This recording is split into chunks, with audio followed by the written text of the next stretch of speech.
write that thing down. You have to go over it. You need to know it. The thing is, I think earlier I was going to ask, was, and you're going to go over an elevator pitch or a 60-second commercial, which is going to be awesome. Because wherever stage you're in, and I get on my kids about this, if somebody walked up to you and say, what do you need? You should be able to say, just right there. Yeah. You never know who you're talking to. Don't limit people. Don't limit people, because you'll be surprised on who people know, what people have. So when someone asks you, don't say, oh, I want a cup of coffee. What I need is $10 million to send this thing global. Well, what I need is a connection to, or what I need is a transportation company, because I need to ship some stuff from here. You know, let it be known and know what you need. That's what I would say with people in business. They don't even know their numbers. Your household is your business. I get to that too. It's like, but you need to know what your numbers are. You need to know how much you need to make, what needs to go out, what I need to say. But you need to know your numbers like that, right? But writing it down. And then the last piece is speak it. So once you've written this down, morning and night, you should be speaking your dream, speaking your action, speaking your intention. Speaking it affirms it, and then also to know, again, we're made in the image and likeness of God. And what does that mean? When God spoke something, it was so. In science, there are certain vibrations that go out. When your words, kotodama, is the Japanese saying for a spirit word, because the Japanese believe that the words form, become tangible, right? It's in life and power in the tongue. And so you have to know your power and be able to speak life into what you truly are choosing to desire, choosing to experience, okay? With power.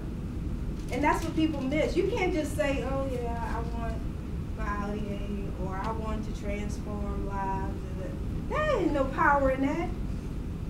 You need to, it's the power of the decision, it's the intention that you set, it's knowing how significant you are and who you are.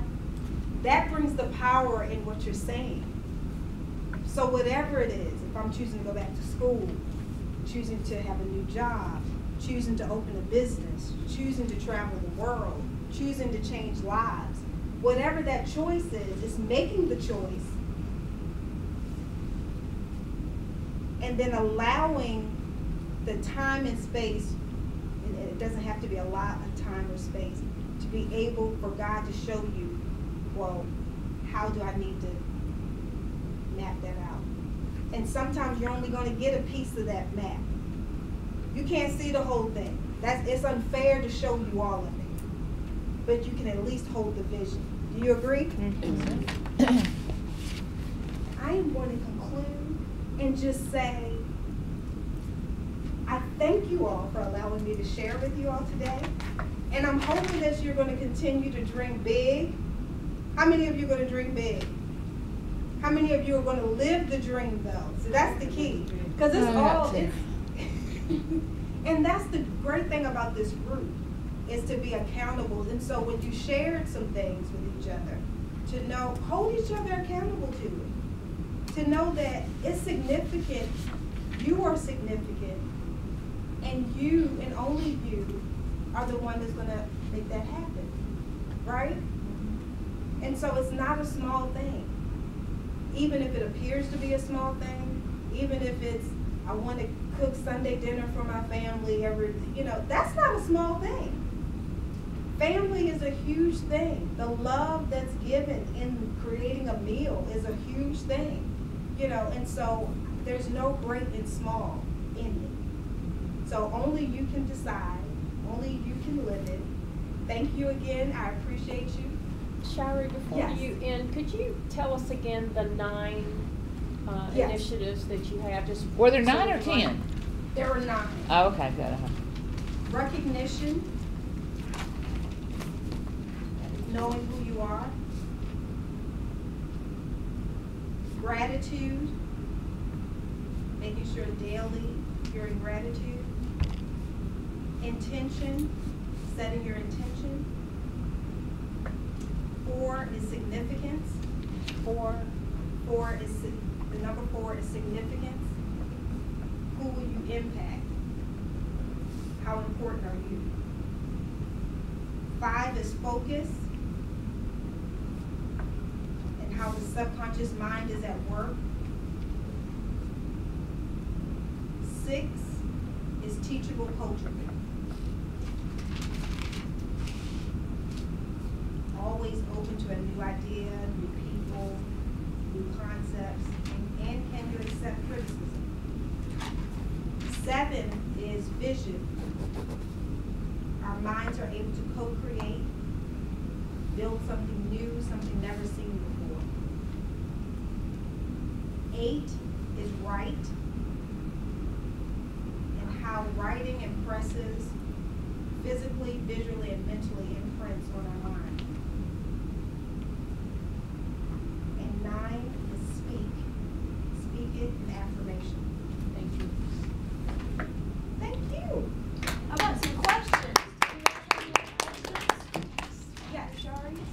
You talk about vision, Yes, ma'am. and as you were speaking, this just came to me that in my business, I do have a vision, and I have vision for people. Like when I try to recruit somebody, I am looking at the possibility that this person can achieve through, the self-development, the financial reward. Just, it's like I see, but then I'm not sure if I'm communicating it Right. to the person. Right. You see the bigness, you know the benefits, and it's so when you talk about vision and speaking it, communicating it, that really impacted me. Okay, so are you asking me a question, or are you just making a statement? I'm just making a statement that Okay. when you talked about vision, the vision might be clear in your mind, in Right. the person's mind, Right. but the person might not be communicating it to somebody another- else right, to as another clearly person. as they should. And that is a huge piece, is communication, and I learned that with an ex-husband. Is that as eloquent as I may think I am, if I haven't effectively communicated, you didn't get it. Right. And so communication is key. So thank you for that. Was there any other questions, or anyone who wants to dig a little deeper into their dream? You want to look at it? Well, I'm sorry, when you said find something that makes an impact on other people, a dream I've always had, I've always been a helper, helping other people, so much not myself, and I've always wanted to have my own business that was Karen's Errands, where I could help, the aging population get their groceries, get to the doctor if they didn't have family, mow their yard, clean their house, walk their dog. I mean, I don't know how to obviously put that into motion. That's too many things, but that would be something I could do that would impact other people and make me want to get up and go help someone so their day would be good. And then by that, at the end of my day, I would feel good and have a little bit of money too. So. Wow. I wrote it. Is wow. I wrote it right after you said the writing and vision. Yeah. Okay, I'm gonna tell you how impactful that is, because I brought my father home from Baltimore to Charlotte to live with me a couple of months before he transitioned, passed away, and those services are so needed. It's not enough people to help out with that. I would say you start with maybe 3 core services, and if it's just you and another person, but start. Right. Start. The first step, and you said something so powerful to help you to get up. That's big, because so many people